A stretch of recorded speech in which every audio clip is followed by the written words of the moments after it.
Ito nga po nga ating kasalukuyang administrasyon ay may isinusulong na kampanya na Bagong Pilipinas na naglalayong magtayo muli ng isang mas matatag na bansa. At isang paraan para maipatupad ito ay ang paglagda ng Pangulo sa Tatak Pinoy Act para mas maunawaan ng ating mga kababayan, Yusek. Ano po ba ang mga partikular na layunin ng batas na ito? Opo, napakahalaga po nitong, nitong bagong batas na Tatak Pinoy Act. Ang layunin po nito ay iangat ang kabuhayan ng Pilipinas sa pamamagitan ng isang estratehiya na ang tawag po natin ay Tatak Pinoy. Bakit Tatak Pinoy? Tatak Pinoy dahil gusto nating tutukan at suportahan ang paggawa at paglikha ng iba't ibang mga produkto at serbisyo dito sa ating bansa. Opo, maraming mga produktong nakikita sa merkado ay likha at gawa sa ibang bansa. Ito po ay gusto nating baguhin. Ang pangarap natin ay magkaroon ng mas maraming factories dito sa bansa, mas maraming negosyo, mas maraming mga produktong likha at gawa ng mga Pilipino. Paano po natin ito gagawin?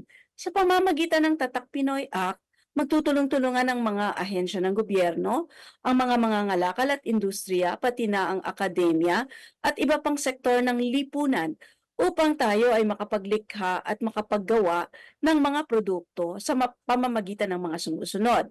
Una, palakasin ang manggagawang Pilipino, pagbibigay ng mga trainings, capacity building, mga scholarships para ang mga Pilipino ay maging highly skilled, maging digitally equipped at future ready. Pangalawa, pagpapatayo ng makabagong infrastruktura na kailangan sa pangangalakal. At kabilang po dito yung mga innovation hubs, mga research and development centers, kung saan ang mga makabagong mga invention at innovation ay manggagaling. Pangatlo, paggamit ng mga makabagong teknolohiya at innovation. Tutulungan po sa pamamagitan ng Tatak Pinoy Act ang ating mga negosyante at mga manggagawa na gumamit ng mga makabagong teknolohiya at makapag-innovate, lumikha ng mga bagong produkto at serbisyo kagaya ng ito po ngayon mga medyo malalayo pa sa atin pero babanggitin ko na kasi po innovation and mga technologies ang pinag-uusapan po natin, yung flying cars, mga refrigerators na pwedeng makita ang laman kahit wala ka sa bahay gamit lang ang cellphone. Ang pang-apat po ay padamihin palalo ang ang pagdaloy ng mga bagong investments dito sa bansa sa pamamagitan ng pagbibigay ng mga insentibo para sa ating mga priority sectors kung saan pupunta ang mga bagong investments.